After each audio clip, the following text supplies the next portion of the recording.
निस्सकता एक ऐसी समस्या है जो मनुष्य के जीवन को अभिशाप बना देती है।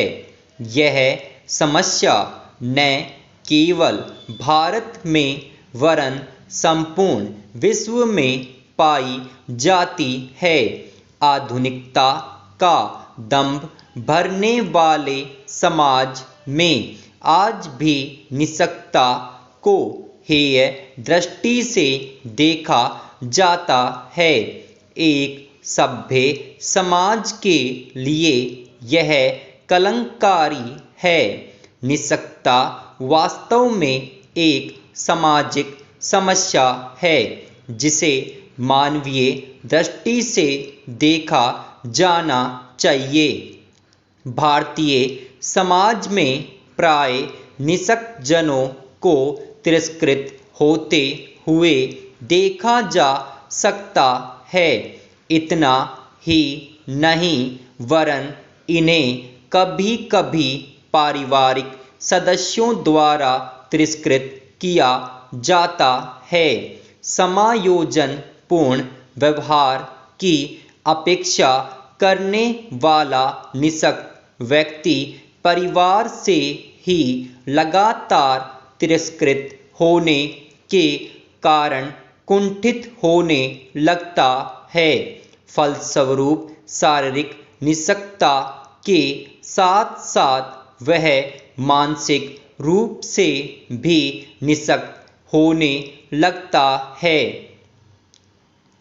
शरीर के किसी अंग अथवा मस्तिष्क के बाधित अथवा अपूर्ण विकास को निस्सकता के रूप में परिभाषित किया जाता है, जो मानव समाज की एक संवेदनशील समस्या है जिसका सामना निस्सक जनों को करना पड़ता है। निस्सक जनों को शिक्षा, रोजगार, स्वास्थ्य, यातायात आदि तक पहुंच बनाने में काफ़ी समस्याओं का सामना करना पड़ता है, जिससे वे सामाजिक, आर्थिक एवं शैक्षिक क्षेत्र में पिछड़े रह जाते हैं। इस संबंध में अंधेपन एवं बधिरता से ग्रस्त हेलेन केलर ने कहा कि दृष्टिहीनों की प्रगति में मुख्य बाधा दृष्टिहीनता नहीं अपितु दृष्टिहीनों के प्रति समाज की नकारात्मक सोच है। भारत में निस्सकता की समस्या न केवल अधिक है बल्कि इसमें धीरे धीरे वृद्धि ही हो रही है। वर्ष 2001 की जनगणना के आंकड़ों में निस्सक जनों की कुल संख्या जहां 2.19 करोड़ थी, वहीं वर्ष 2011 की जनगणना में यह बढ़कर 2.68 करोड़ है। देश के कुल विकलांगों में पुरुषों का 55.9% तथा महिलाओं का 44.1% है। देश की कुल आबादी में निस्सक जनों की आबादी 2.21% है। वर्ष 2011 की जनगणना में 8 प्रकार के निस्सक जनों को शामिल किया गया है, जैसे दृष्टिहीनता, मूकता, बधिरता, चलन क्रिया में असमर्थ, मानसिक मंदता, मानसिक रुग्णता, बहुविकलांगता एवं अन्य कोई। शारीरिक निस्सकता में उस निस्सकता को शामिल किया जाता है जो शारीरिक अंगों के अविकसित रह जाने अथवा दुर्घटना इत्यादि में अंग विशेष के समाप्त हो जाने से उपजती है। शारीरिक निशक्तता में दृष्टिबाधित निशक्तता, अल्पदृष्टि निशक्तता, वाक् निशक्तता, श्रवण निशक्तता, चल निशक्तता इत्यादि उपश्रेणियां हैं, जबकि मानसिक निशक्तता की 2 उपश्रेणियां हैं, मानसिक रुग्णता और मानसिक मंदता। वर्ष 1995 के पूर्व तक भारत में निशक्तता के अंतर्गत मानसिक निशक्तता को लेकर कोई प्रावधान नहीं था। वर्ष 1995 में निशक्त व्यक्ति अधिनियम के लागू होने के बाद मानसिक निशक्तता को भी अन्य निशक्तताओं के साथ सम्मिलित किया गया।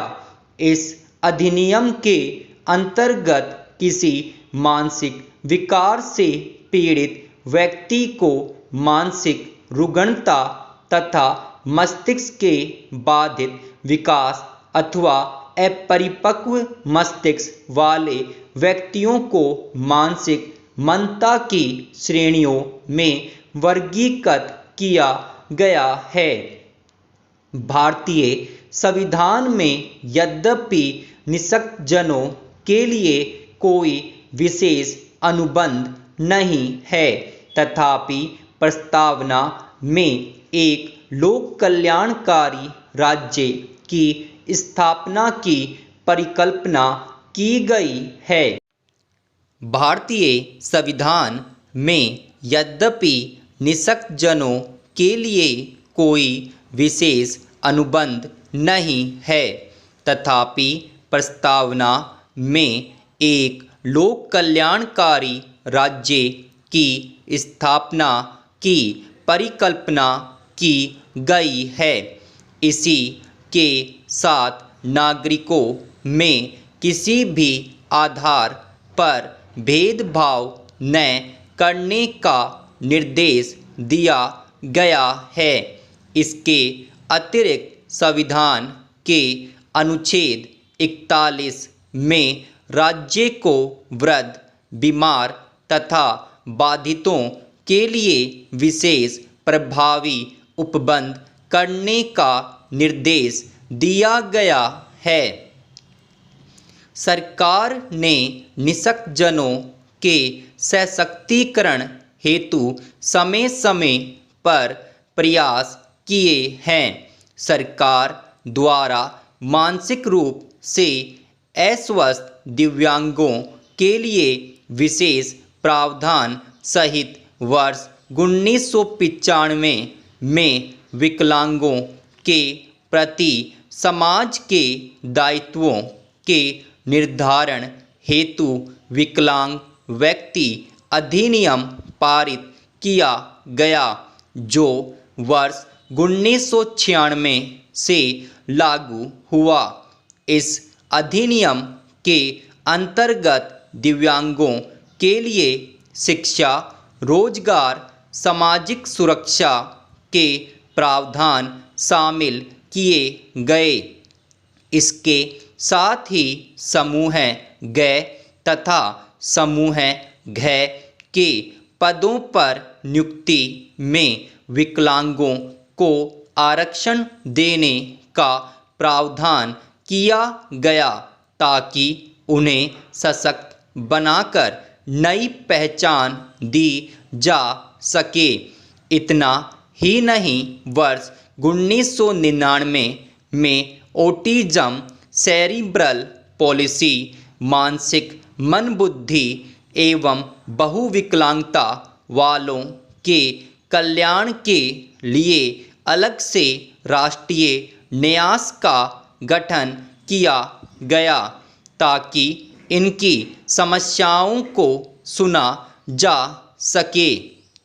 इसके अतिरिक्त निशक्तजनों की आवश्यकताओं को ध्यान में रखकर केंद्र सरकार ने वर्ष 2012 में सामाजिक न्याय और अधिकारिता मंत्रालय के अंतर्गत दिव्यांगजन सशक्तिकरण विभाग बनाया, जिससे इनके लिए अलग से कुछ पैमाने निर्धारित कर विकास में सहभागी बनाया जा सके।